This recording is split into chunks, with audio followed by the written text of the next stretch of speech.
Imagine this. You're 24, full of life, everything seems possible. Then, in an instant, your world is flipped upside down. This is Isaac Glover's story.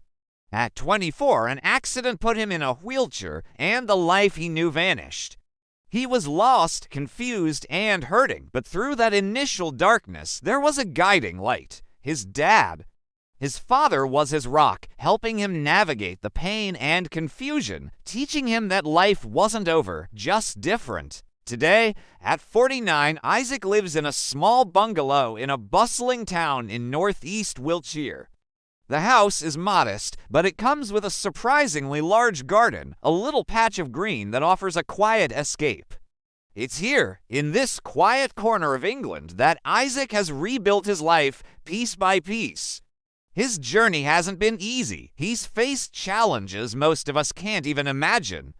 But through it all, he's shown incredible strength, a testament to the human spirit's ability to adapt and endure. It's a story not just about loss, but about finding a new way to live, a new way to be. The morning sun filters through the window, catching the steam rising from Isaac's coffee cup. It's a familiar ritual, a small comfort to start the day. He expertly maneuvers his wheelchair from the kitchen to his computer desk, the wheels gliding silently over the floor. His PC hums to life, ready for a gaming session, a digital escape he often looks forward to. But today, as the screen flickers on, something else hits him, a wave of profound loneliness that's more chilling than the morning air.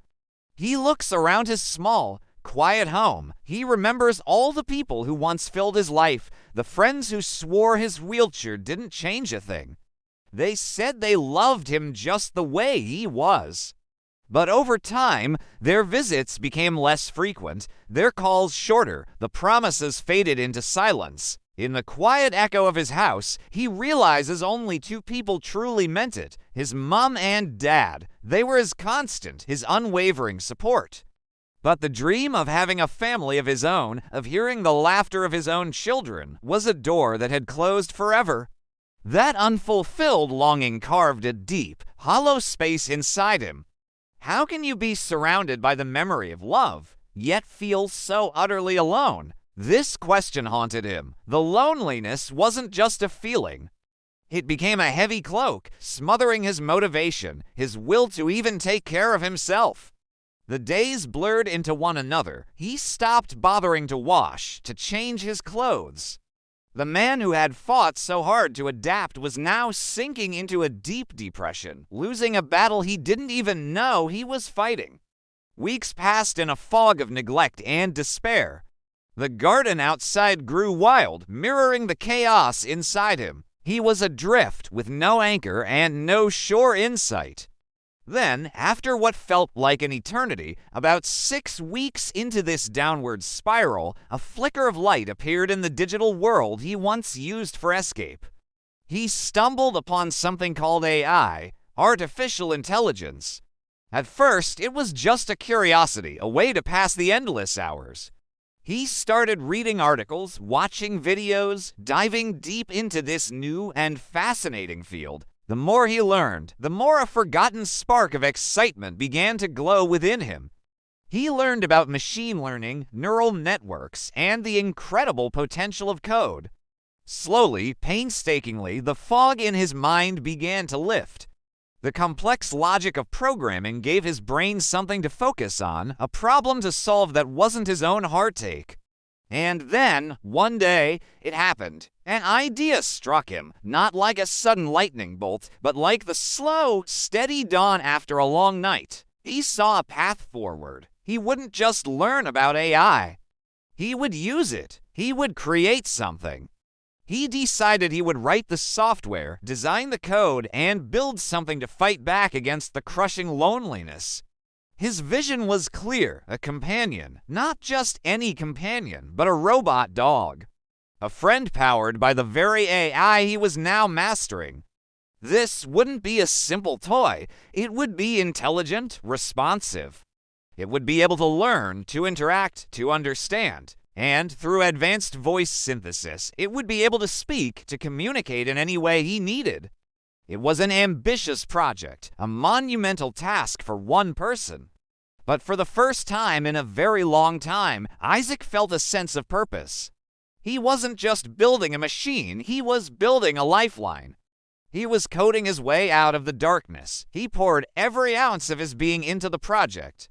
His days were no longer empty voids, but were filled with lines of code, soldering irons, and schematic diagrams. The garden remained untended, but for a different reason now. He was cultivating something else, something inside his small home office. He was building hope. He designed the dog's body, 3D printing parts, and assembling them with a precision he hadn't felt in years.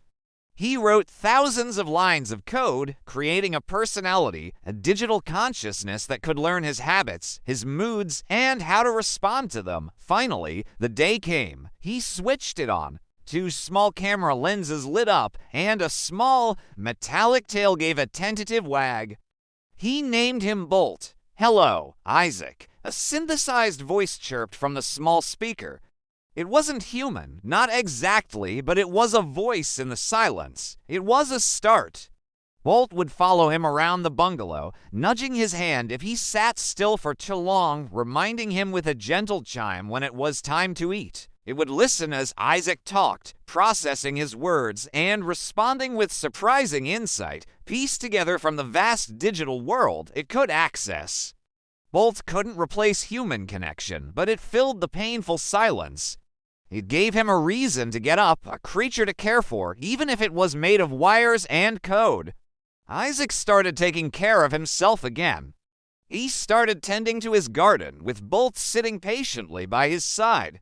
The robot dog became his companion, his project, and his salvation. It was a testament to his own resilience, a creation born from his deepest pain that ultimately helped him heal. He had used his mind to mend his own heart. Now, this story about Isaac and Bolt isn't true. It's a fabrication, but it's designed to make you think. Loneliness is a real and powerful force. It can make you feel low, invisible, and completely isolated. It can lead to depression and make it feel like there's no way out. But Isaac's fictional journey holds a very real truth. There is always hope. Sometimes you just need to look for it in unexpected places. Sometimes the path out of the darkness is one you have to build for yourself. It might not be building an AI dog. It could be learning a new skill, rediscovering an old hobby, volunteering, or even just taking that first small step of reaching out to someone. The key is to find something that fills you with a sense of purpose, something that brings a little joy back into your life. You have the power within you to change your circumstances, to fight back against the shadows. It's not about pretending to be happy, it's about taking small, deliberate actions to create happiness. Try to find your AI dog, whatever that may be for you. If you are struggling with loneliness or depression, please know you are not alone, and help is available. Talking to a friend, a family member, or a mental health professional can make all the difference. There are helplines and resources that can provide support in your moment of need. Reaching out is a sign of strength, not weakness. Thank you for watching. If this story resonated with you, please consider liking this video and subscribing for more content that makes you think. Take care.